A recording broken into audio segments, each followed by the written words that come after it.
Hello, my friends. Welcome to my backyard oasis. Today I'm going to show you in this design session how to create a really cozy, welcoming, family-friendly, or sophisticated, actually you can do both at the same time, outdoor living space. And I decided to use my own backyard as an example of how to do it. So in this session, you're going to get a lot of great takeaways, but I wanted to go through a couple of things first, and then we'll get to the content, okay? First off, let me just say, how many of you have had a chance already to see the video we just posted probably 10 hours ago? It went up at 10 o'clock last night in California time. It's amazing, and the name of it is, Will You Accept This, Rose? Okay, yeah, I have to say a little bit of, I took it off of The Bachelor because I love that show. Do you love that show? I love that show. Anyway, I did a condo remodel for a friend of mine, and her name is Rose. So, get it? Be sure, put that on your list of things to do when you're done watching this session, to go and watch that video, and of course, give us a thumbs up. We love that. All right, I wanted to remind you that you can connect with us and you can interact with us by going to Twitter. You don't even have to be a member on Twitter. You can follow along with people's comments on Twitter. You can send me photos of your house or your backyard or your outdoor space, and I will try at the last 30 minutes of this video or of this design session to answer your specific questions. I know we already have 3 people that have sent in their outdoor space questions, so this should be really fun. Now, the hashtag in order to communicate with us is hashtag Design Sessions Live. As soon as you do that, you get directly to our feed. All right, also the PDF today, it's called Taking It Outside or Take It Outside. I thought it should be, let's take this outside.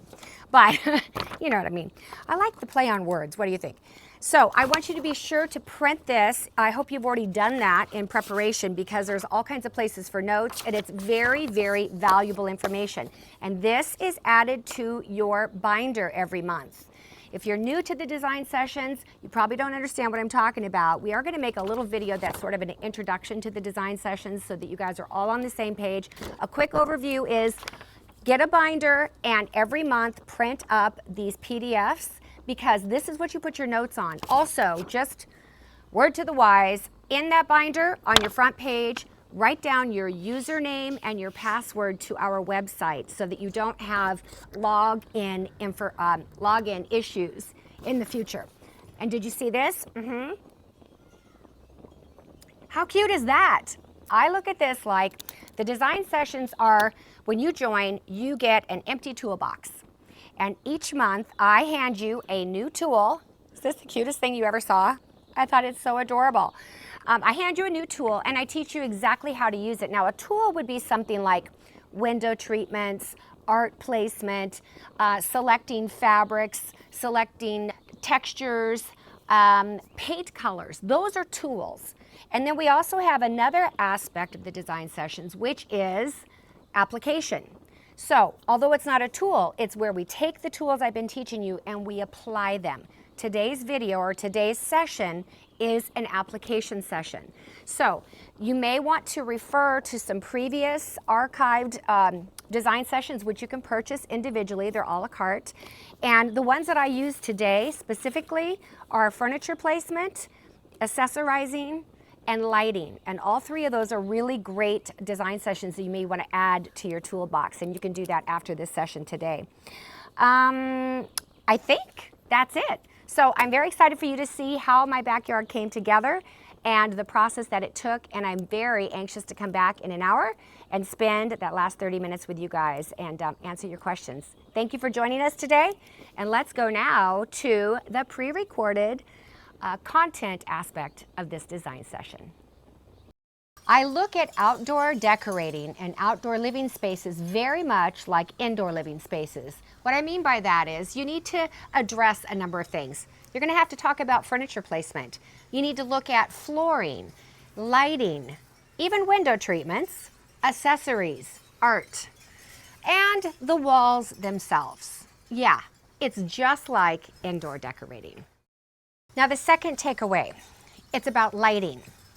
That's part of the first one too, but lighting is everything. And you know, on my indoor decorating, if you've seen the design sessions specifically on lighting, you're going to be able to take those same principles and use them in your outdoor spaces. For me, I have used lighting in a myriad of different ways. I have outdoor tiki torches that are solar powered. I have landscape lighting that lights up the base of the trees and creates kind of a boundary for my backyard space. It also is uplighting, so it kind of creates an architectural interest. When it comes to lighting, you can also do spotlights from above going down, or you can hang outdoor market lights. I used Edison bulb lights, and I repeated that theme throughout my backyard. I also include in lighting things like outdoor heaters. Now, my outdoor heaters don't just give off heat, they give off light, and they give off pretty dramatic light. Also, I have an outdoor fireplace. Again, it gives off light. My third takeaway is about texture and repeating certain elements. I do this on the inside as well. Do you remember last time in the design session where I showed you my chandelier in my dining room was connected to the same look on my lamps, as well as in my powder room and an accessory piece? The same thing goes for the outdoor spaces. Sometimes I find that when people do outdoor furniture, they tend to stick to the same thing. That gets a little monotonous. I prefer outdoor furniture that's not all the same, but at the same time, I don't want it to be so many different things. Like I bought a pub table out of this finish and a fireplace table out of this finish and these chairs. I mean, they're all different. No, there's two finishes that I stuck with. One is iron. I purchased a fair amount of this stuff years ago, and I really am not in a position to replace it. So I'm using my iron. But I have another element I brought in, and that is this woven wicker look. These two chairs are in that woven wicker look, as well as my pub table or drinking table. And that kind of ties the two finishes of the iron and the wicker together. I would recommend that if you are going to bring in another element, make sure you repeat it somewhere within your scheme so it doesn't look like out of place. Repeating it at least one more time will help it all feel like it goes together. I have something that I guess I call it a faux black stone look, okay? So in that I have urns that I have plants in, the base of my contemplative fountain, the base of my fireplace, the base of my sofa table that houses and holds my rounded window, as well as, I think that's it. Another element of design that I repeated was in my textures and fabrics and my color scheme. So this year I chose to go with navy and white. Now navy and white is very crisp and fun and pretty, and it's actually really beautiful if you have a pool, which I do not have. But I used it in my backyard, and the way I was able to pull the navy in was through pillows and cushions, through my outdoor area rugs, that color being repeated. And then the other color I used was a neutral color, kind of a, I guess I'd call it like a sand linen color. The upholstery on the chairs that go around my fireplace is in that color. The fourth thing that I want you to consider is the senses. We do this on the inside of a house as well. Why? How do we get smell? Well, we use scented candles. You can do that here too. But another thing you can consider is maybe using some night blooming jasmine or maybe some roses. Your plantings can have a scent to them that is so pleasurable in your outdoor spaces. Also sight. Sight, of course, obviously this is all about what we see, the visual. Think about how you lay out your backyard. For example, if you have a view, you may want to put your sitting area, or if you have a fireplace area, in a spot where you can take advantage of the view. And I don't have a view in my backyard, but I do have some really beautiful bougainvillea that my neighbor is growing. So we're taking advantage of that. And we've created our own view. The colorful flowers make a huge impact on the site. And just the cohesiveness, as I've already explained in these other steps. One other area is sound. This year I bought what I call my contemplative fountain, and it is like, last night I finished my backyard, okay? And I sat back here and honestly I was like, I could just live out here. That's why we call it outdoor living spaces, because that's what you want to do. I don't even want to go inside anymore.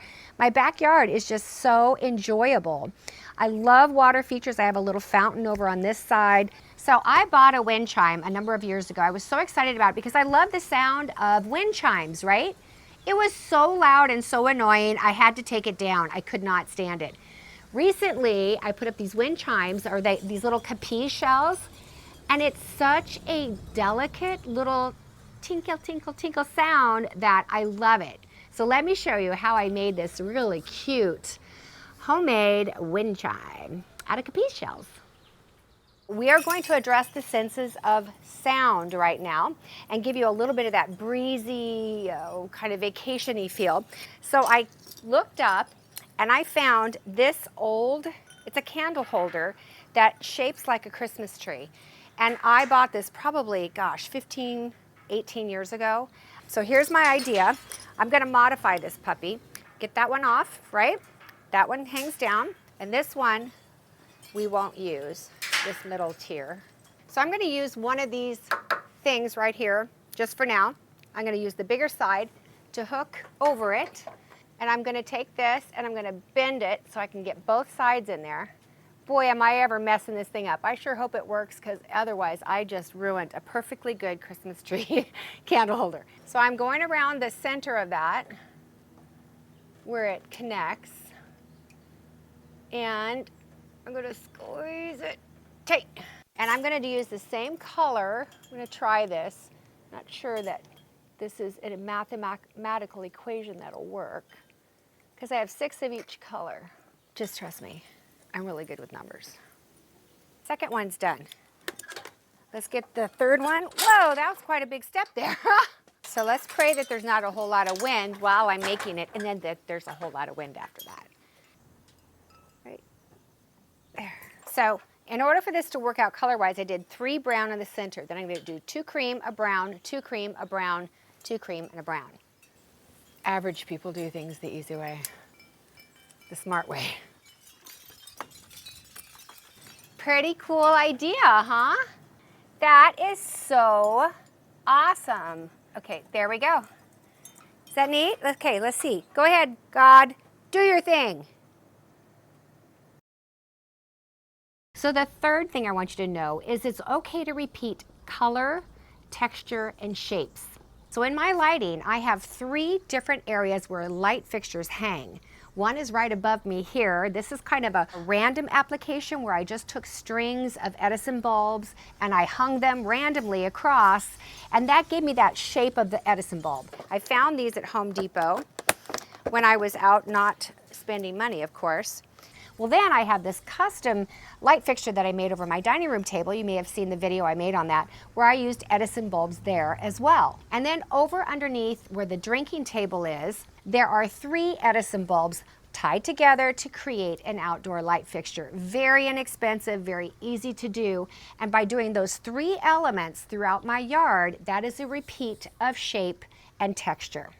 So on my upholstery, you'll see that I have sand-colored upholstered chairs, but then I used navy blue in cushions. These chairs have the navy blue cushions. I added navy cushions to my dining area. I added navy blue pillows to that living area. Get this, this is like my favorite thing. The pillow that tied those 2 colors together, the sand and the navy, was this adorable little pillow. Look at the background.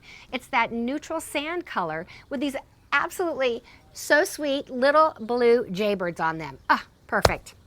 Then I tied it all together with these great outdoor area rugs, and you don't have to be worried about outdoor area rugs because they can get wet and they will be just fine, and they're supposed to not fade. We shall see, right? I also have navy in my umbrellas out here this year, and I have navy blue in some of my pots, and then these cute little pull-out poofs that I use for my grandsons if we need additional seating. Those are in navy blue as well. And I gotta say, if you're gonna go with navy like I did this year, or maybe if you did black and white or something, you're really gonna have to punch it up with your ceramic pots and your flowers, because navy and white outside tends to go kind of wah, wah, wah, wah.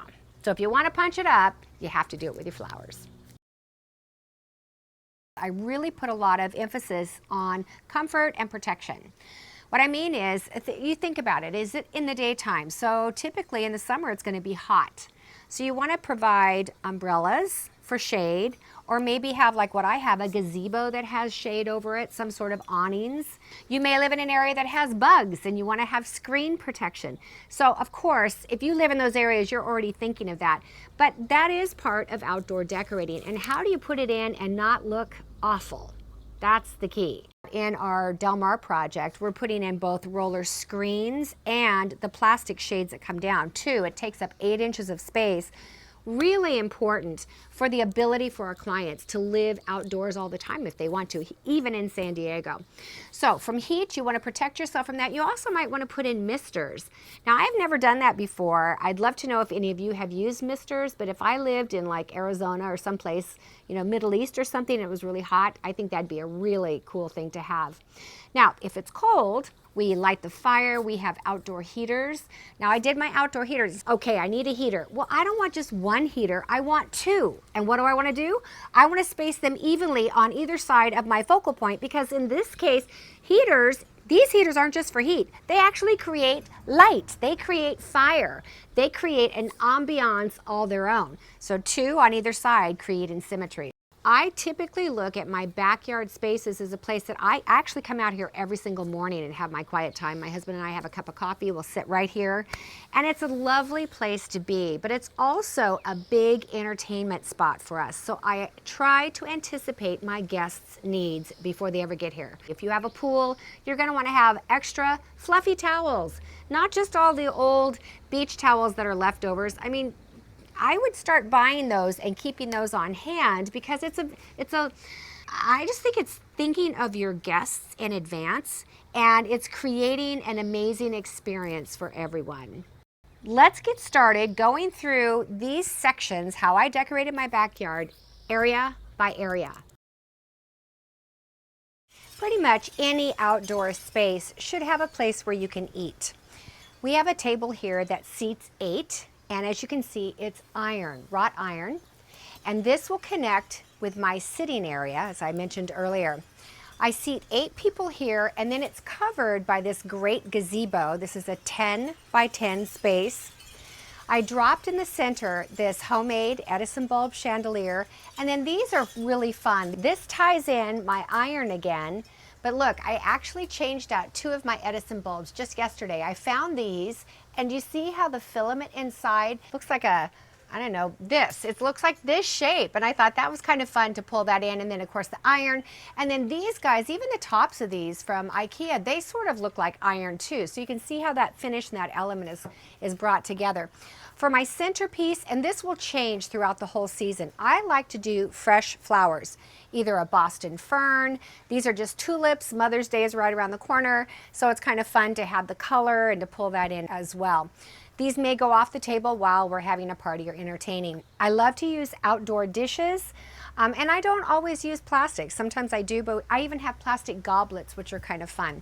So I like to use colored dishes and colored goblets because it's all about the color. So one little design element that I'll explain to you is when I decided to put this in, I did not place it flat and straight when you walk out. When you walk out these French doors, you don't just walk straight into this. I angled it a little bit. It sort of spills this out in the direction of the other sitting area. And I think it just kind of softens the whole appeal when you first walk out into this outdoor area. So we've addressed furniture placement, we've addressed lighting, we've addressed accessorizing, we've addressed sound for our senses, and then you'll notice right here I have a palm tree that just kind of gives us a little bit of a softening over on this side, and one of my amazing tiki torches, which I will share with you more about as we look at the rest of the yard.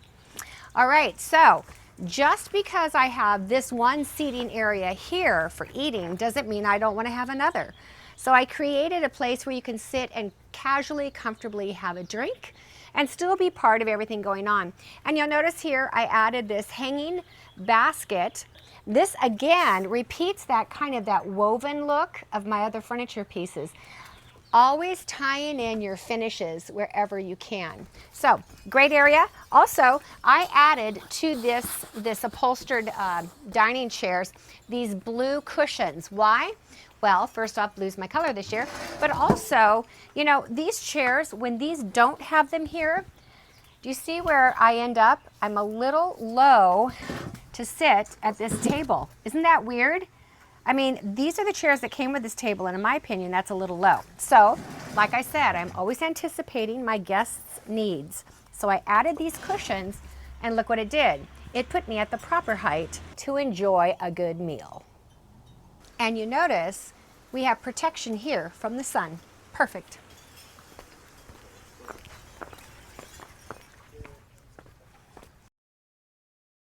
So I think this is kind of a fun little spot. I like it because it gives me additional outdoor eating space.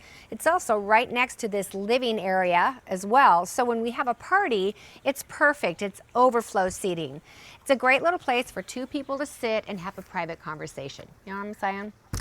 I also like this because let's say you don't have this big a backyard. Many of you have a much bigger one, but some of you may live in an apartment and all you have is perhaps just a balcony. Maybe it's 3.5 to 4 feet deep and maybe 8, 10 feet wide. So you don't have very much space. A pub table is perfect for you. Why? Well, it doesn't take up much space, but more importantly, if you live in an apartment with a balcony, you likely have railing. And if you were to sit down at a regular height table, this is probably 42 inches tall because it's a bar table, but at 30 inches where you would normally sit for a kitchen table or something, your eye would hit that railing perfectly and you would not be able to see the view right outside of that. Let's take this space and let's talk about it. Okay, we have protection. We've got the umbrella, and this is one that cranks sideways, so if the sun gets down, you can put it down. I also created this fun little light fixture with the Edison bulbs. I think this is so fun, and at nighttime, this outdoor eating space and that one over there are very connected because of these light fixtures. Do you see how this is in the woven wicker look? All right, this ties into my little two-seater sitting and conversation area. All right, I'm going to show you that in a minute. Let's talk about color. Here's a beautiful colored pot. This was from last year. I brought my orange in, which is fine. I can also put a candle on here, which will give me some nice smell as well. I can hear my contemplative fountain over there while I'm sitting here. So it kind of covers all of my comfort levels. It also has the awesome pillow that ties my colors together of my navy blue and my sand neutral color. Just look at this real quick. If this was, it's cute all by itself, right? Let's say this is just chairs and an umbrella and lights. It's still okay, right? But look at how accessorizing with these color points makes such a cozy and personal difference. Using something as simple as fresh outdoor impatiens makes a big difference. I also brought in a potted plant over here. And you can see, now one of the things you'll notice is in my outdoor spaces, over the years I've collected a lot of pots, all in different colors, and I use them. I never ever keep any of my plants in the plastic things that they come in, or the plastic paper things that they come in. Always repot them in these pots. This one, now look, this has that really beautiful orange color of this stem that's blooming here. So this ties my orange back in again. And you may have a question about this. So we're going to show you actually how I made this light fixture. So I have 3 of these, you've seen these before. They're from IKEA. They're really inexpensive. They're awesome. And I'll take the labels off because I am, you guys, if you know me, you know, tacky tags. I don't do tacky tags. We take those all off. I'm going to hang these first so that the bulbs don't break.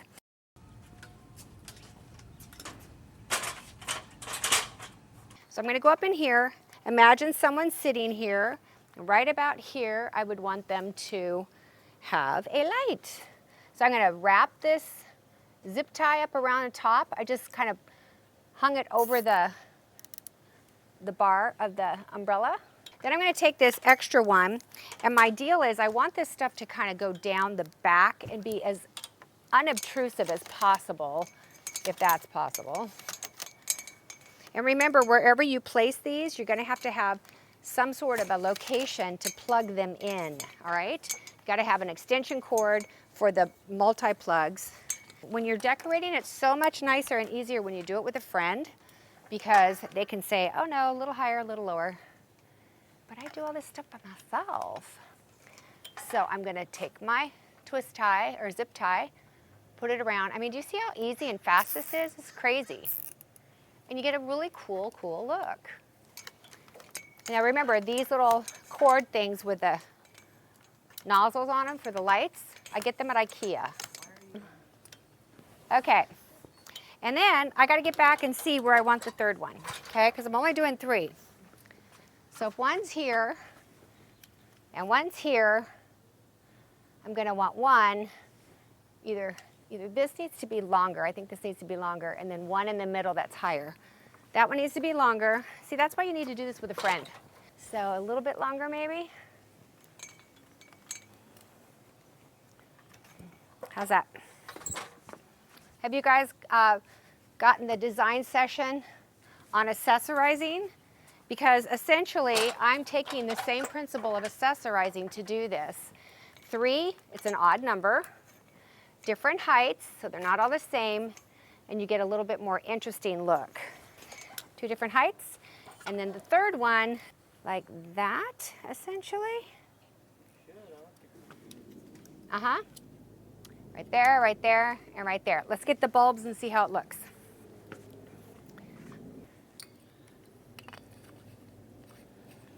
Now, just so you know, when these cords are a little bit bent from being in the package for so long, that will change very quickly because of the heat of the sun.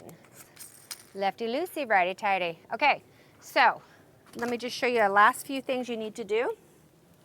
You need to come around here with these cords, and you want to tie them together. I'm going to use these little ones.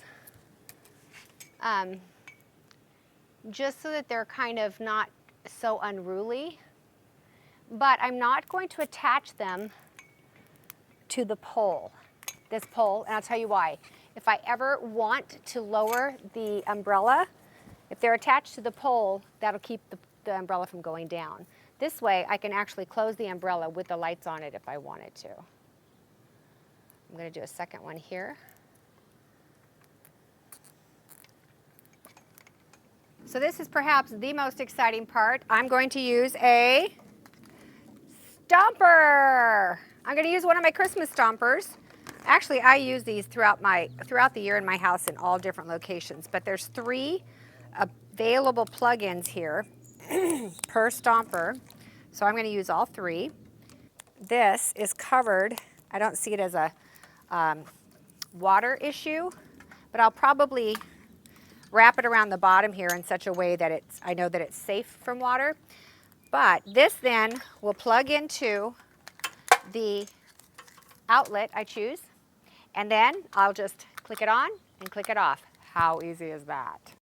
After I filmed this section where I was kind of playing with it, I actually decided to pull them together, zip tie them around, and make a single hanging pendant. That way it just looked more concise. And I love how this texture and color connects with my other eating area and the Edison bulbs. But here's the question you may be asking yourself.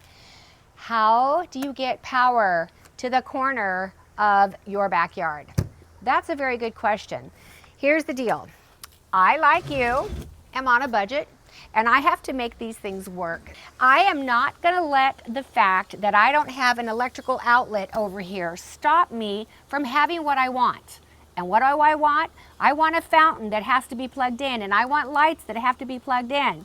Now I have solar tiki torches, which is great, and I have gas-powered heater, which is great, but I still want my lights. So I have these cords. They come down here, and I'm going to show you back around here. I zip tie everything together so it looks as clean and neat as possible. This comes around behind this potted plant, and look, you know what this is? Hello, Stomper. Yep, just like Christmas, I light this up just like I light up my Christmas trees, and it's so easy. Then from here, this attaches to the outdoor landscape lighting, and there are extension cords that run all along my fence all the way back. I have 3 places I can plug in this house. Everything that you will see here when I show you the nighttime clips is attached to one of those 3 outlets and it works. Wondering what I'm doing? I'm contemplating.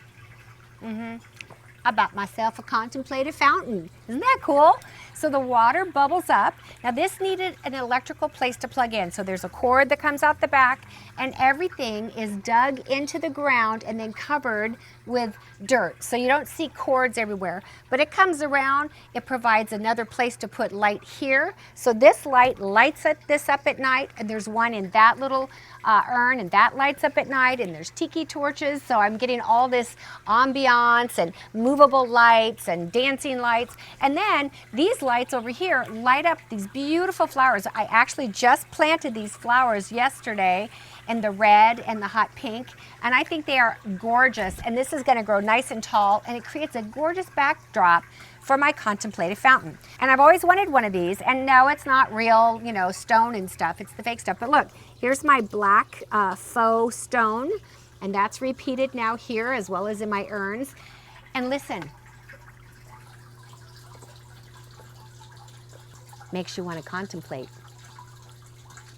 When I made a decision to do my outdoor space and I laid out my furniture, I wanted to make sure I had a place where my whole family could gather, but also a place where my husband and I could sit in the mornings, have a cup of coffee, and just discuss our day. Just spend some time together.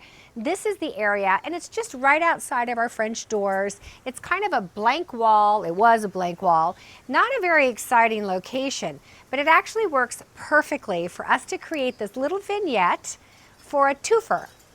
By bringing in this lush palm tree. This is a Kentia palm. I've actually had this for like 15 years. Seriously, it used to be indoors in my house years ago.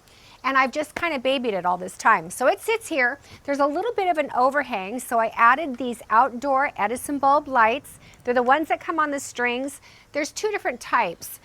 We have a little video that shows you how I put this thing together, and I started with the first string. I only had one to begin with, and it actually had this silver on the bottom of the bulbs. The problem with that is it actually doesn't allow light to go down, it only sends it up. So I bought two more strings of Edison bulb lights, and I continue to screw into the stucco screws into the ceiling, and I just randomly attach them with zip ties, creating a soft backdrop and a spot of light here in the evenings. I also felt like I grounded the space beautifully and made it a special spot by adding an outdoor area rug. So this blue and white one is the same as the one in the larger living area. Now this kind of a vignette for two is perfect for those of you who have really small spaces. Again, maybe just that little balcony off of an apartment. It's also something that you can place here, there, or in another location. So I want you to know my backyard has a lot of different levels, and a lot of it is not level. For example, I'll have to show you the little pub table for two.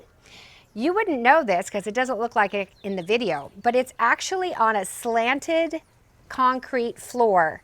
And I had shims put underneath of it to take care of that slant. So you can see how I leveled out that table and didn't let the fact that my ground went like this stop me from putting it where I wanted to. Oh, and here's the other thing. Remember I said your outdoor spaces are like your indoors? I actually added a piece of art on the wall, just hung a nail on the stucco and hung this piece of art. Now here's something you need to know about art pieces for your outdoors. Did you know that if your paintings are acrylic and do not have a frame around them, like this one doesn't, the image is wrapped around the edges of the painting, it's waterproof. It is outdoor because acrylic is basically, when it dries, it's like plastic. Also, this beautiful palm tree is in an oversized container. You'll see that I use a lot of this terracotta in my planters. I love them in these large ones, and I also use them to put my, my fresh blooming flowers in. Around here, I added some of these little white rocks. Now this is what I call accessorizing outdoors. These little white rocks, look how it pulls in the white in the carpet down here, in the area rug. And it just sort of separates and creates almost like a little, I don't know, a little river rock formation around these plants. Every summer, I add blooming colored plants around the base of my palm trees, and it adds some color and fun. One of my favorite things, and I'll have to show you, I have a plant over there that actually has the flowers that cascade down over the pot. I think that looks really, really good. I love that too. So this kind of created a neat look. And then there's one of my tiki torches. So everything I have here, now the only thing that's missing is a table so that we can put our coffee cups down. I haven't found the table that I want yet, but I'm going to buy a table and put it right here, and it'll be just perfect so we can put our coffee. Right now we just hold our coffee in our hands, which is okay too. So this is a seating place for two, which wraps around the corner. I have a succulent plant right behind that, creating a foreground, background effect. So guys, I'm sorry, my hair is in my face. Okay, that's what happens when you're outside. Wind. So think outside the box when you're thinking about your outdoor spaces. I used to really be into outdoor water features, and I've had numerous ones in my homes. Well, I still have them all, and I'm using them in different ways. You'll see one right outside of my door, which happens to be in the dining area, that's actually still used as a fountain. Gives a little bit of that trickling water sound, which is so nice. But this one, I decided, you know what? I didn't have a place to plug it in, and I just thought, you know, it's still cool, and this is just plain, you know, stucco, no big deal. So we put a succulent. It's a succulent that doesn't take very much water, so it's great for this kind of thing. Put some dirt in here, and we planted a plant and used it as a planter instead of a fountain, which I think is clever. Also, you know, just simple things like I used to have my hose was like not even wound up. It was like, it was a mess. And so I went ahead and I bought one of these cool little, you know, hose kind of things. And it rolls it up for you nicely, and it just connects here, so that's cool. Then I also have a watering can. You need that for your stuff. But we can hear the little tinkling of the capiz shells. I have this here. We walk along this wall, and we have an outdoor light. So at nighttime, this side of the wall still gets some light. Here is another fountain. This actually used to be in the entryway of my home 15 years ago when we moved in here. But look how cool this looks to have these, like, I don't know, they're arid plants, I guess. They just don't need very much water, but they still have a lot of color. And I think it looks very almost organic, like I'm growing, I don't know, herbs or something in here. I love this. I think that's so cool. So you can do that. As we come along, I have all of this bamboo in my backyard, and it grows so tall, and my palm trees are so tall, and then that tree, whatever it is so tall, which is great. It's nice to have. But what do? So here's what I've done. I really wanted to maximize my landscaping with lighting. The perimeter of my space is completely spaced out evenly, and it's really important. We actually took a tape measure and spaced these out so they don't look random. I want you to know when I first got my tiki torches, and they're solar powered, I stuck them in the ground wherever I thought it looked good. It was a disaster. I found that by measuring equal distances apart, it keeps, because at nighttime, all the rest of what you're seeing here is gone. All you get is that light source. So if those are placed evenly and straight, it looks amazing. Here's the other thing I did. I put those tiki torches down here in my lower planters. Again, at nighttime, that's when the tiki torches come on. Okay, so we put up lights here. Do you see these? These are our up lights. They go right up onto these palms at night. Amazing. So as we come around the yard, I have a terraced section that there's a lot of things planted in here, and then I have colored plantings along here. Now these right here are plumeria plants, which and probably by July they're going to be gorgeous. They bloom a beautiful floral. It's what they make leis out of in Hawaii, is plumeria. But you're going to see here underneath I have these landscape lights that light up under the plants. Now, there's different ways of doing this. You can light the plant itself, but I'm going not for the color at night. I'm going for the kind of the drama. So I have found that by lighting underneath the plant, it creates this shadowing effect that's very architectural and interesting. So I've lit two here, and then on this bougainvillea over here, two here, and then in the center, bam, lights that go up onto this one plumeria plant. Now here's the thing, my outdoor landscape lighting was by Malibu lights, isn't that what it's called? I had Malibu lights. Guess what? I just found out yesterday Malibu Lights have gone out of business. So now there's a company called Huntington Bay, and what they make is the same thing. It can be used on your Malibu Light cords, but it's LED. So it takes a whole lot less power, which means more lights. So eventually I will continue to buy outdoor lights and place them along the way and light up my backyard even more. So two here, and bam, okay? As we come across this way, I just found out it's called Huntington Bay. Hamilton Bay. It starts with an H and has a bay at the end. That's who makes the lights. Google it. So this is kind of my main living area, and I particularly love this spot right here, and I'll tell you why. When we first bought this house, there's one here and there's one over there. This cinder block area is actually a planter. So the top here of this stone was not like this. This was cinder block, and then it was open completely, and it had dirt and flowers planted, and it looked amazing, you know, for 2 months out of the year, and then the rest of the year it looked like everything was dead. So we finally decided to close it in, and that's kind of the thing I wanted to encourage you to look at your outdoor space in different ways.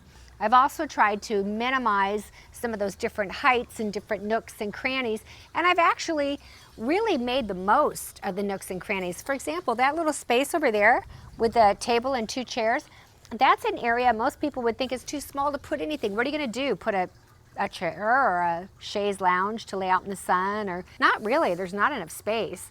So you need to take a look at your backyard space and think about, what do we want to accomplish in this area? Do we want to eat here? Do we want to sunbathe here? Do we want to entertain here? Do we want to sit and talk to each other? I really try to get the most out of my space. So seating for 2, seating for 8, seating for 4 to 12, seating for 2. I figured out that with all of my potential seating places, I can easily, comfortably seat 22 people in a very small area. And each space is connected to the other, and you don't feel like you're missing out on anything.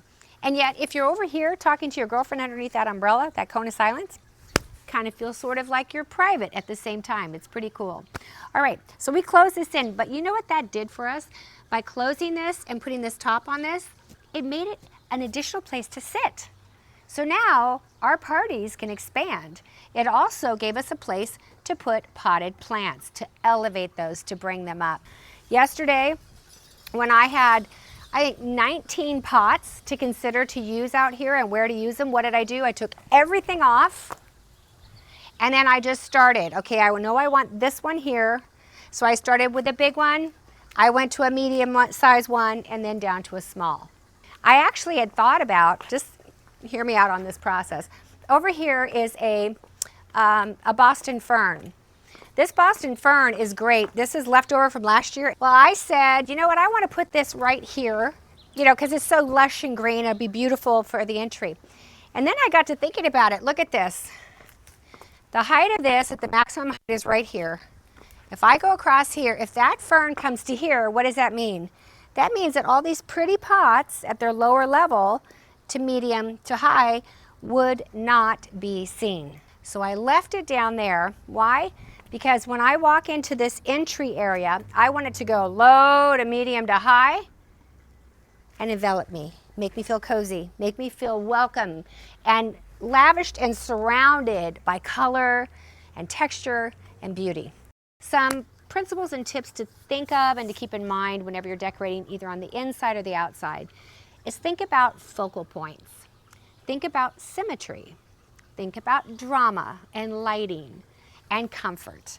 So I'm going to take you in here now and show you the actual living area of my outdoor space and how we can expand anywhere from, gosh, only 2 people could be there, but obviously 4 to 12 plus in this small little area. In fact, on my birthday, my whole family was here and we all sat around the fireplace and we had a blast, grandchildren and all.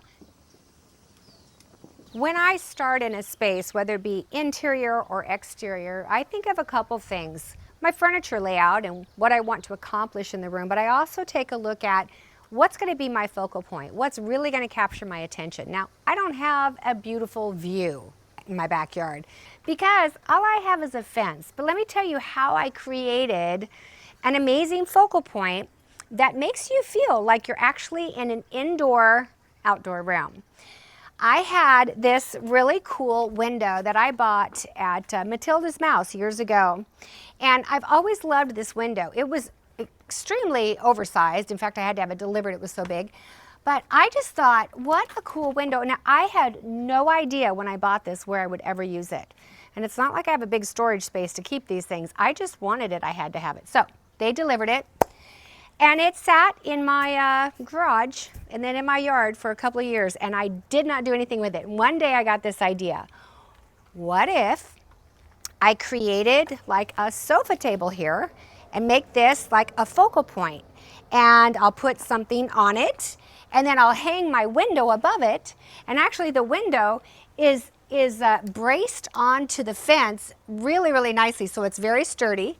But isn't this cool? I mean, I just think it's a really cool, like, unusual application. Then I had my granite guy cut me a piece of granite. It was leftover granite, so I got it for very cheap.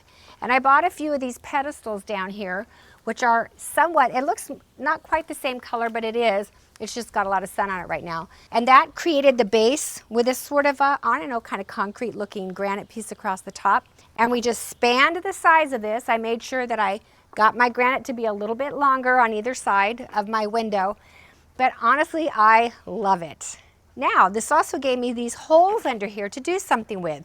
What was I going to do with them? Well, this year is the first time I've actually done anything with it. These are such cute little poofs. So my grandsons, when they come over, if grandma and grandpa and mom and dad are sitting here having a drink and talking and by the fireplace, they can pull up a poof and sit right down next to us. Look how that goes so perfect with my carpet. How cute is that? But do you see what I've created here? Symmetry. So let me show you how this works. We have a beautiful, and this is another cool thing. Actually, somebody bought this. One of my son's friends bought this at a garage sale and never knew what to do with it. One day she dropped it off at my house. She said, "You're the only person I know that would know what to do with this." So I kept that. And look, I put dirt in it, beautiful Gerber daisies. These are all fresh. There's been years that I've had sand in here with candles. And then this is just like a piece of green glass that I stuck in there this morning. I thought, I need something right here. And that's what ended up there. So look, center, matching on either side. Then we go out further to the right and to the left. And what are these? These are my outdoor heaters. You see that?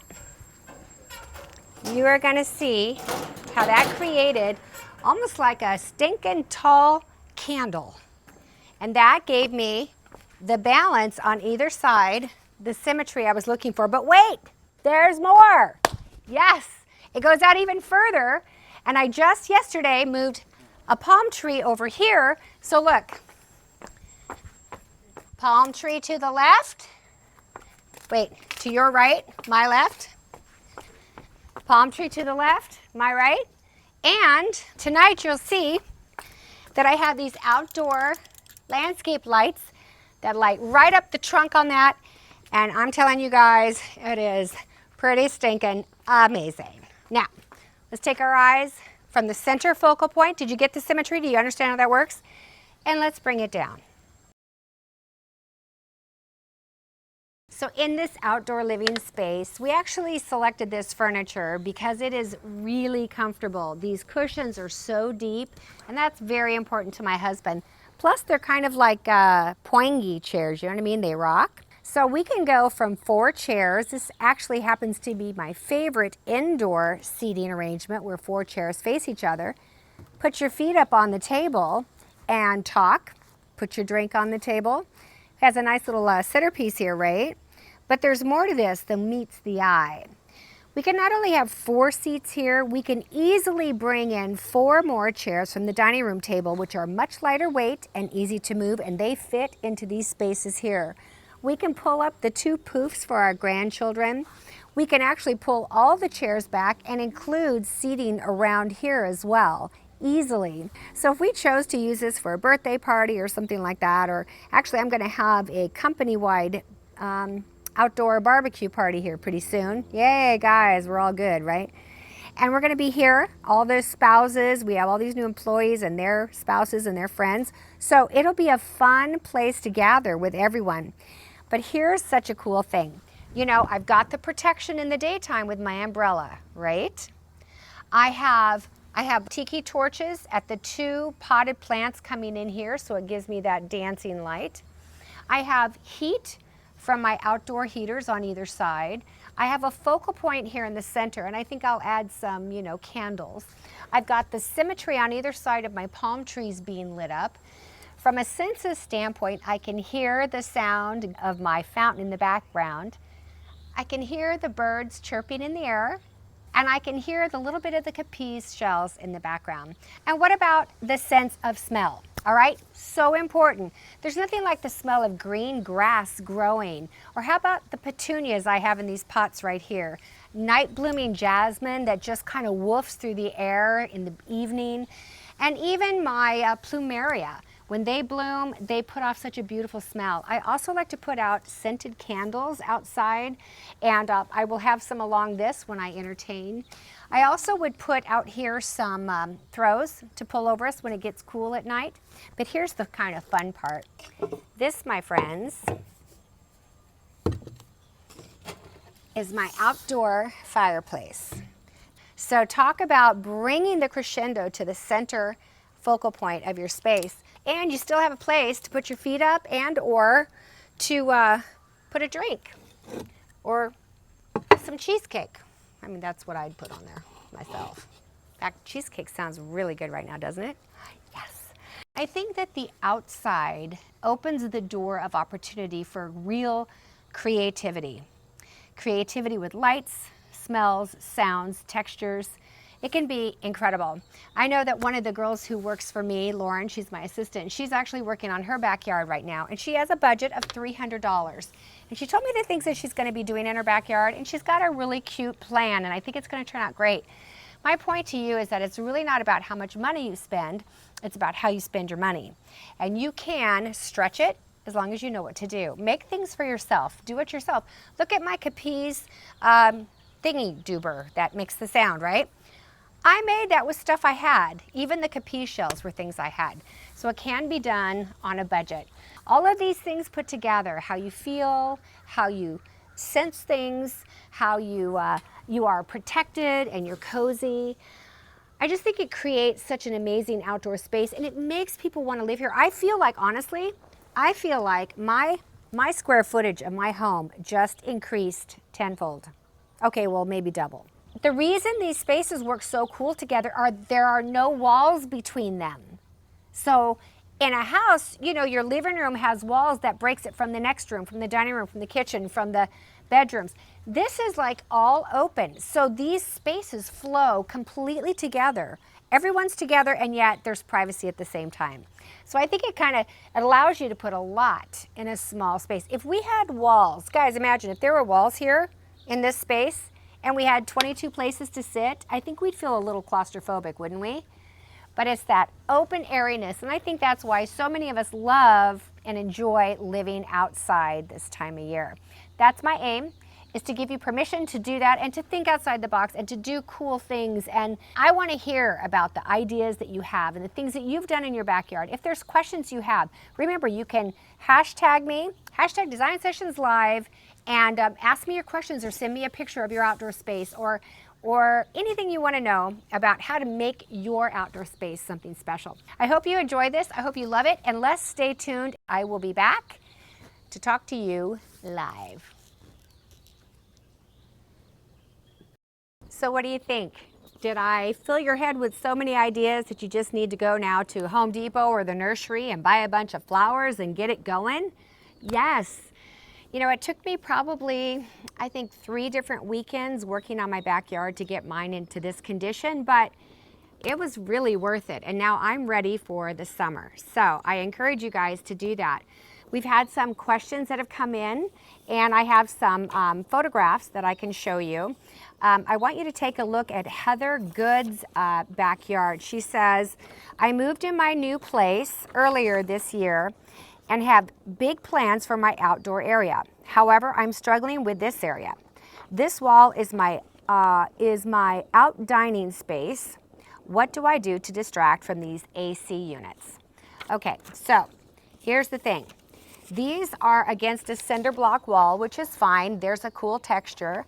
I don't really have context, Heather, with the rest of your space. I don't know if this is a really tiny space, so the suggestions I'm going to make to you may or may not be applicable, okay? So I'm assuming that you've got all kinds of room on the other side, and maybe you could put a room divider screen, sometimes bamboo, something that allows the air, because I'm assuming these are air conditioning intake units, so they still need to get air in front of them. You may also, I also don't know what the ceiling is like. Looks like you have a light source coming out this direction. And so one of the things that I would consider doing is across, if this is a covered decked area, I would consider maybe doing some curtains. It's one of the things that I didn't cover.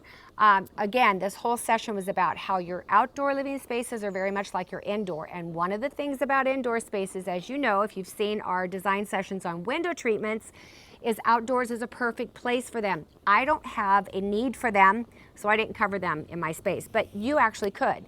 So you'd run a rod across the top of your ceiling, if you can, screw up into that. And by the way, when I put my lights up, I actually used stucco screws. There are special screws and a special drill bit that you need for stucco or concrete or whatever, but that's what you need to use, not just a regular nail. Once you put your rod up there, then you could string along what I think would look good in an outdoor space. And I also don't know where you're from. So I should know, but I don't remember. Sorry about that, Heather. But I don't know if it's really like moist and damp, but if it's not, then a curtain made of gauze, you know what I mean? Like a muslin or a very like a open woven creamy color or white color curtain that comes down that really just kind of blanks off that space altogether might be a good answer. Another thing that you could do is you could put a bench in front of those. Kind of like what I have here, it's not a bench, it's a table, but put a long bench in front of those and then put potted plants on top of those benches, as well as down on the ground. So for example, if I needed to do that here,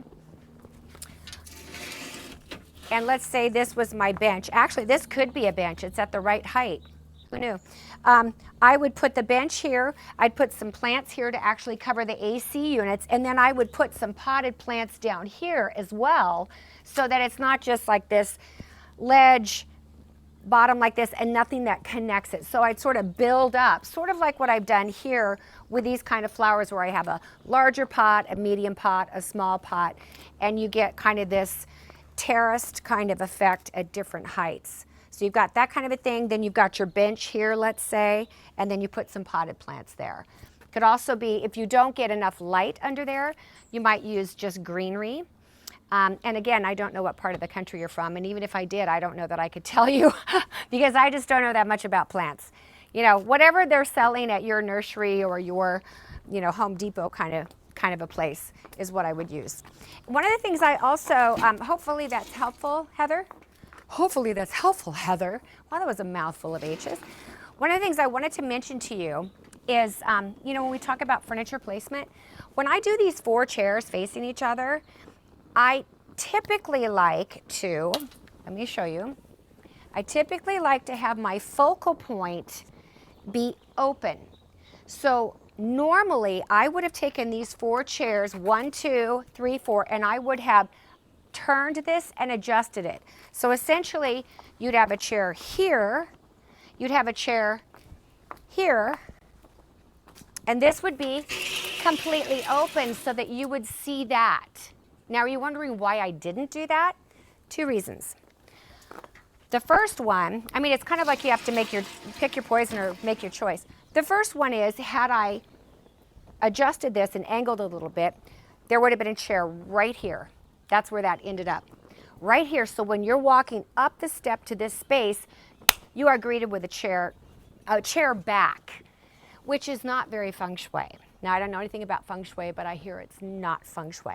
So that's one reason why I didn't. The other reason that I didn't is this, and this is why I'm showing you this, because here's the thing. In every house, whether it be indoor or outdoor, there are always some kind of dumb little figure flaw that you got to work around. And that's what I'm trying to tell you. Work around it. Figure it out. I spend every day, every hour of every day, fixing weird, funky things. But you can do it in such a way that looks amazing. Now watch. Do you know why this has to be this way? This chair has to be here because if it's not, someone is going to trip on that outlet that's sticking up out of the ground. And in fact, they're going to hurt themselves. And how do I know that? Because I have hurt myself on that darn thing. So when I use my chairs this way, you can see I actually butt this chair right up to that thing and no one runs into it, no one trips over it. Why is it there? I don't know. The previous owner of this house felt like that'd be oh, I know why. Because there used to be a fountain here, an outdoor fountain, and it was round and it plugged in right there. Ghastly. Can you imagine having a beautiful fountain? Well, it really wasn't that beautiful, but they had a fountain and then this big old, yeah, you know what I want to say, don't you? Let's just put it this way. It wasn't a woman that thought that up. All right, next question. We already did Heather. Hey, Heather. Now we're going to go to Sylvia CR from San Francisco. So good, I know where you live. Sylvia she says, hi, Rebecca. Here's my little balcony. Enough for a table and greenery. I would like to also conceal the walls. My biggest doubts. Number one, it's a north facing, so many plants won't survive. And that's true. Do you know that my backyard is north facing? So I know what you're talking about, but it seems to do okay. But it's probably because it's a lot bigger than a small balcony. And it doesn't have shadowing from another neighbor.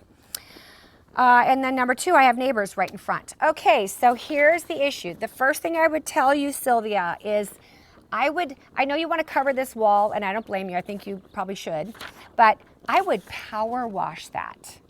Now, I know this is on an apartment, and maybe that's not even possible, because how would you get the power wash up there? I don't know. I think I would pull it up over I don't know, guys. Anybody know how to do this? I would try to get all that mildew and mold off of the wall so it doesn't look so unsightly. Then if some of the wall shows through, it'll be better. But just doing that alone would make a big difference. The next thing I would do is I would probably have you seen the video that I just put up on outdoor spaces? It was kind of like it was where I talk about the tiki torches, the flaming tiki torches. Okay, that one went up not that long ago. And we show a little clip where Grayson is putting those little teak. Yeah. I just needed a little quick sip from my hammer cup. I love that. Okay, so doing those like little teak tiles in here, something that creates a different texture, that alone would really warm up that space a lot. Now, I think you probably, guys, you get a lot of rain, don't they, in San Francisco? Does anybody know? Yeah. So that might be something you have to consider. Or maybe you could do like, you know what would be cool is river rock. Like, you know how in, I'm just thinking this through as I go, okay, Sylvia? I don't know how long you're gonna live here. This is just a random idea. But you know what I think would be cool? I would think that if you bought, you can buy the little squares like this big, and it's on mesh, and it's what you use if you're going to do this in a shower. You've probably seen some of my videos where you walk into a shower and it looks like river rock. Have you seen that? So it's very flat. Get a bunch of those squares and lay those all out, and then you know what I would do?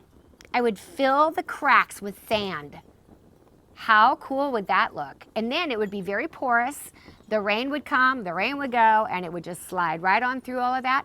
I think that'd be a really, really cool, I don't know, do you guys like that idea? I think it's really cool. Anyway, that's something I would do. I think the flooring, since it's such a small space, you kind of need to take advantage of every surface. The next thing I'm not sure of is if this has an overhang. If this has any kind of like, you know what I mean, like roof. I sort of think right up here in this top corner, it shows me what I think is a roof. And as I look across to your neighbors, it looks like they have roofs across theirs. So it's possible if you're trying to create a little bit of privacy, that you could run lights across there. You could run lights coming down. Like, remember the ones I used in Cher's wedding? Oh, those were so cool. So they're like curtains of lights that come down. You could also do curtains of bamboo that comes down. I think, what is it? Who is it that carries that stuff, you guys? Is it like World Imports? They carry like different textural curtain kind of things. That might look kind of cool coming down on the corners. Like this corner, you have like this waterfall effect almost of a curtain. That I think could look really cool. And then I would probably wrap some lights around the railing. I think that's good. And then of course the obvious would be to put either 2 chairs out here like what I have over in my little 2-seater area, or a pub table. And maybe you could do a pub table with 2 chairs and a separate chair. Then you kind of get the most out of your space and you really maximize it. So outdoor furniture is what I do. Just be careful to get the right stuff. You're in San Francisco, so you probably have access to Home Goods. You can get outdoor furniture there sometimes, and of course Home Depot and places like that, Lowe's. All right, so those are my ideas. And then as far as plantings, you'd want to do potted plants and probably greenery as opposed to flowering plants, because I think flowering plants need more sun. And since this is north facing, you might not get as much of that.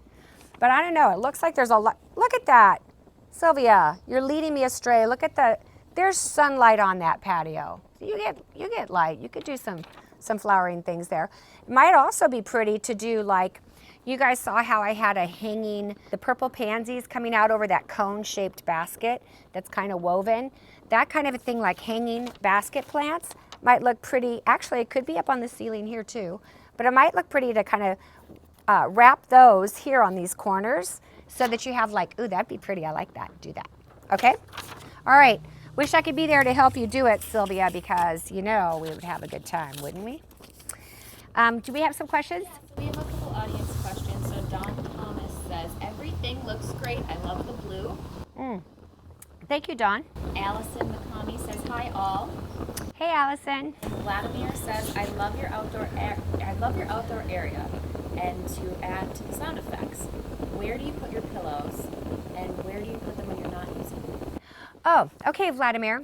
I remember you here last month, I think. I remember you leaving comments. Thank you for doing that. So you liked the sound effects, you liked the outdoor area, and the other one was, the question was about the pillows, right? You know what's funny is I actually use my pillows. So, you know, kind of like, for me, probably because I'm short. So I need it. I need the lumbar, like, imagine.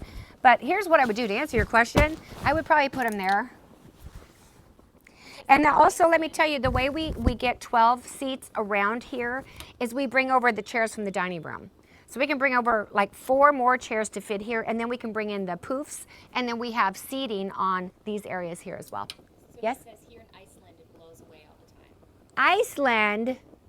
Oh, wait a minute. I remember learning in school that Iceland actually isn't ice, and what's the other one? Iceland and Greenland actually isn't green. Green is icy, and ice, is that true? And Iceland is green. Who came up with these names? That's all I have to say. In Iceland, they blow away. Well, I guess you'd have to get a storage container. Like, you know, we've used those ones that sort of are, if it was me and I needed it, I would probably get the storage containers that look like this wicker here. And, you know, they're heavy duty and they're strong. In fact, we did do that. In fact, you guys, we should have done, we should go back and do a video at the La Jolla Terrace where we really talk about the details of how we've got all the towels hidden and all of the blankets and the storage for the covers. That would be a really good video. Do you guys like that idea? Okay. Anyway, I'd put them in a storage, or I'd take them inside, or I'd put them in the garage, or I would put rings on them and lock them down with a lock and chain.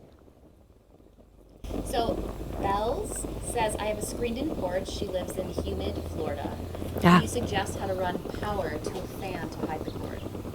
Whoa. Okay, so yes, I can, because this is what we have to do all the time. First off, I really have an issue with cords. I don't like them to show. Sometimes they have to.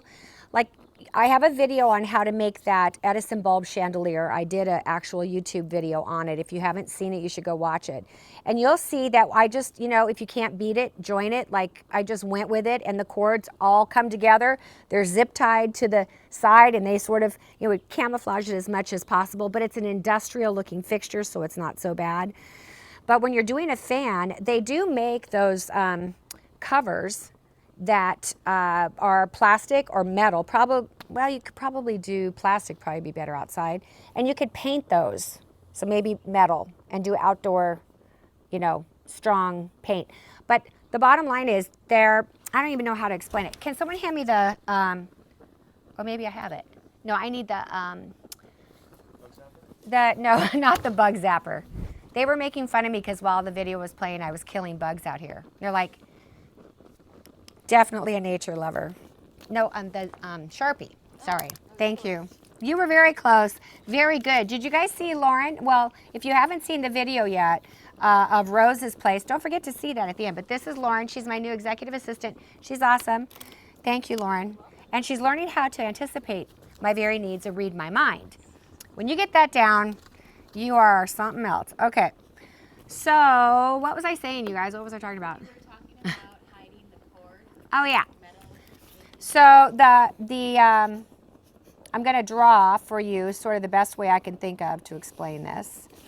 It's sort of shaped like this, you know, like maybe that's, I mean, from a perspective standpoint, that's a little taller, but the cord just runs through here. You know, I'm looking at a side view where you can run the cords, you know, up in the ceiling, across, and then put the cord cover over it and then paint it the same color as the ceiling.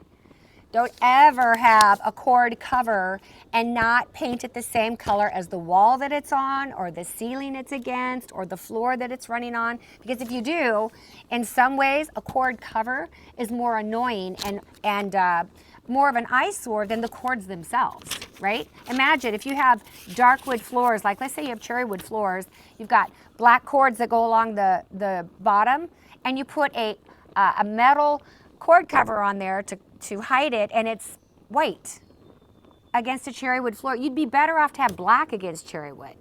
Bottom line is, keep in your mind, I want this to go away. How do I camouflage it? Camouflage means looks like the background, right? That's camouflage. Does that answer your question? I hope so. Kelia Decorate says, do you have any tips to keep your pillows from fading?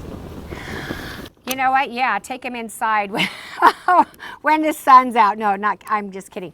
I'll tell you, these pillows that I have used out here, by the way, I need mine back because I'm short. These pillows are not outdoor. They do make outdoor pillows. I just couldn't get them fast enough to, you know, make this design session. So I'm pretty much going to use them for this summer, and I'll probably never use them again because they'll get pretty faded. But if I wanted to protect them, I could put them away or put them in my garage or put them in a storage or something like that until I want to use them again. But outdoor, I mean, the best outdoor fabrics that you can buy are Sunbrella. But just so you know, Sunbrella comes in a lot of different, what's it called, levels, or how would you describe that? What? Price ranges? That too. Levels of sun protection. Not all Sunbrella is the same, right, Rachel? We just found that out. So we're doing this outdoor cabana that's up on a hillside in one of our homes, the home in Del Mar. And I just wanted white and black. And we found out that we couldn't just get black Sunbrella fabric. We needed to get, what's it called? Marine grade black. So I guess if you get marine grade fabric, make your own pillows, you could do that too.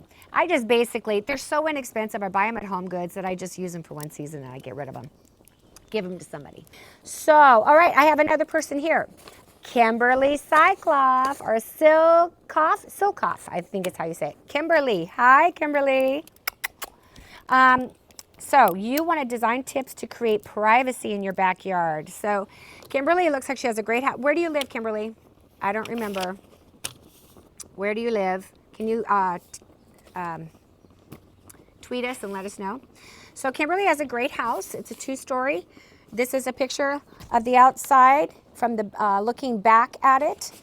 And there's other photos that we're going to show you here, different views of the house. Here's kind of a little bit more close up. Cameraman, can you get a close-up on that? We are? Well, I mean for these guys. You can't close up on it? My cameraman's out to lunch. Oh, that was a joke. So these are all black and white. Here's my problem is that I don't have a color printer here at my house, and that's when I printed these. So kind of gives you the idea. But let me just go through what it is that you want and my ideas for you, okay? It looks like basically, Kimberly, your backyard is completely exposed to everyone else's backyard. And I can see how you'd want some privacy. So there's options, and I don't know if you want to spend some money on it or, you know, when I answer these questions, I have no idea what people's budgets are. So I'm going to tell you what I would do if you were a client, and then I'll tell you what I would do if you were me, because my clients have a lot more money than I do, right? Because you know I can't even afford myself. That's right.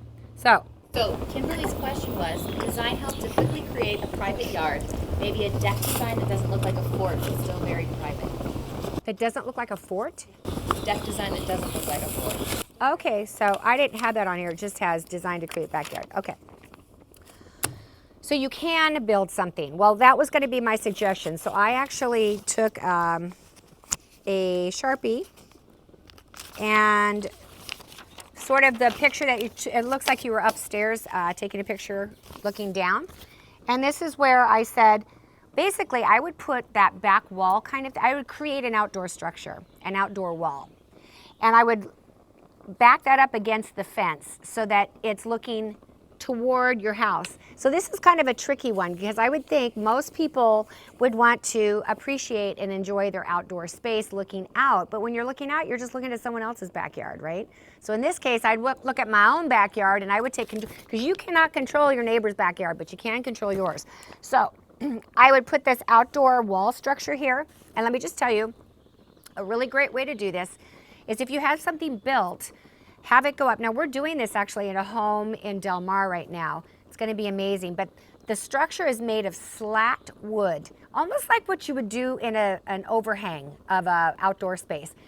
Have your husband, if he knows how to do this, build a slatted thing with posts going down it. You know what I'm saying? Almost like you're going to tilt it up and put it as you know, like an arbor, right? Rachel, you look so confused. If she's confused, then so are you. Sorry about that. Here, I don't know. My drawings are so fabulous. I'm sure it's really helping. So you know how you're going to do a outdoor space like this, and you've got this slatted thing here, right? And this is going to be your arbor kind of deal, right? And then it's got like these bigger posts here to hold it all together. You should do that also in this space, but if you took this and you set it up this way and made it into a wall that has, oh gosh, it's so hard to do. Let me try that again. I need a whiteboard. Shoot, I'm drawing all over my pretty thing. All right, so I'm gonna go like this, and I would put like these posts. Oh, that looks terrible. I'm sorry. You can tell I spend most of my days working on SketchUp, not freehand. This. So this is like, can you see that? These are like your posts on either side, and it has all these slats. And here's the reason for that. You're trying to create privacy, not a fortress, which is exactly what you were saying. You don't want it to be so enclosed that you don't even appreciate the fact that you're outside. But if this is slatted, you will stop people from looking in, but you'll still be able to look out. So that's what I would do. That kind of thing would be really cool. And then on either side, you can also have lights hanging from that. On either side, you could put like potted, you know, palm trees, or where did she say she's from? She did it. Oh, well. Kimberly, we need to know where you're from. Okay. So then you put your palm trees here. See? Creating symmetry. You can have your palm trees lit from the bottom going up. You can have this thing lit from the bottom going up. That would be actually really beautiful. Also, something like what I have for my eating space, which is a covered gazebo or an arbor, I definitely think that on the back side of your house where we can see the view looking at the house, this right here would be awesome to do an arbor kind of thing that comes across here and comes down on either side. And this gives you some, you know, depth off. Because here's the thing, the architecture of the back of your house is very flat. Thank God the architect jumped in here and jumped back there. But had this all been solid, it would have been like solid. So that gives you some interest, but having things that kind of protrude off of your space, I think would do a lot for you. And then right here, this is where you're probably gonna, yeah, your house is up high. So I bet she lives maybe back east or something where you have to have flood space or something like that. I don't know. Anyway, this could be like a, you know, outdoor thing. If this decking went across like this.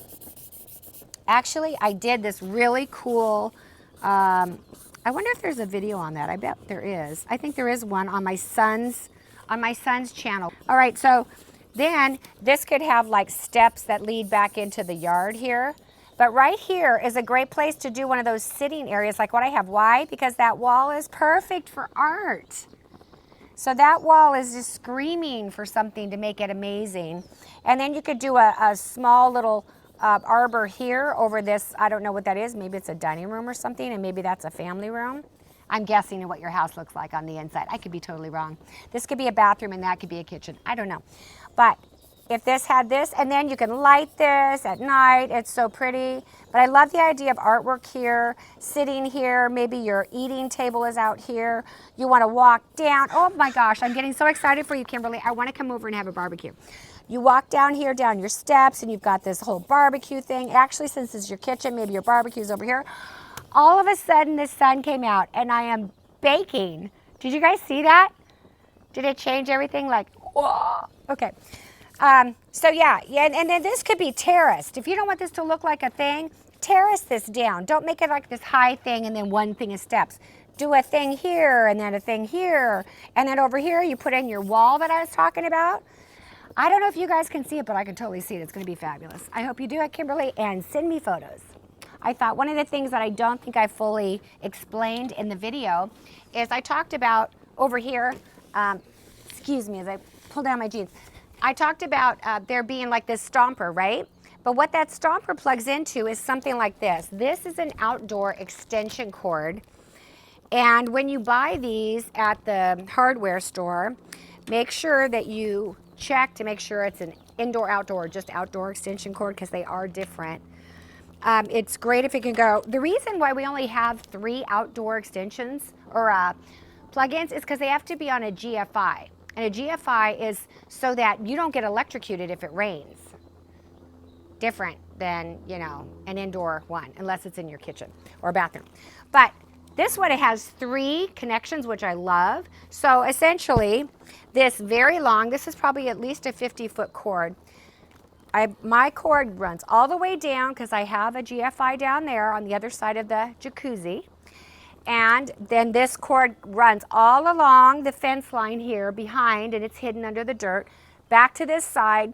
And then there is a 3-prong thing here, okay? Now this can have my stomper plugged into it, it has my fountain plugged into it, and it has outdoor lights. This can either, if you plug your stomper into this, what I'm gonna tell you next is not necessarily gonna apply, but if you don't, the point I'm trying to make is you can put it on a timer.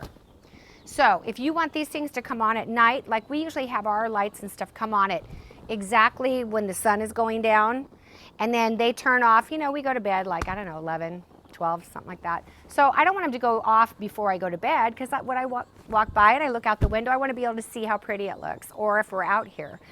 But putting them on a timer is a great way to turn your lights on and off without you having to do anything with it. Does that make sense? Okay. So Kimberly is from Canada. Oh, Kimberly, Canada. And then we have one more question that's design session related to CC. She says, how can we tweet and watch the live class at the same time? Also, how can we submit photos that we have questions about. Yeah. How many of you are watching the design sessions from your phone? That'd be interesting to know. I'm such a computer person and not a phone person, but I bet that there's a lot of people who do watch it from their phone. How about you guys? Staff, everyone watch it from their phone mostly? Ah, it's because they're all young. And they can see things that are this big.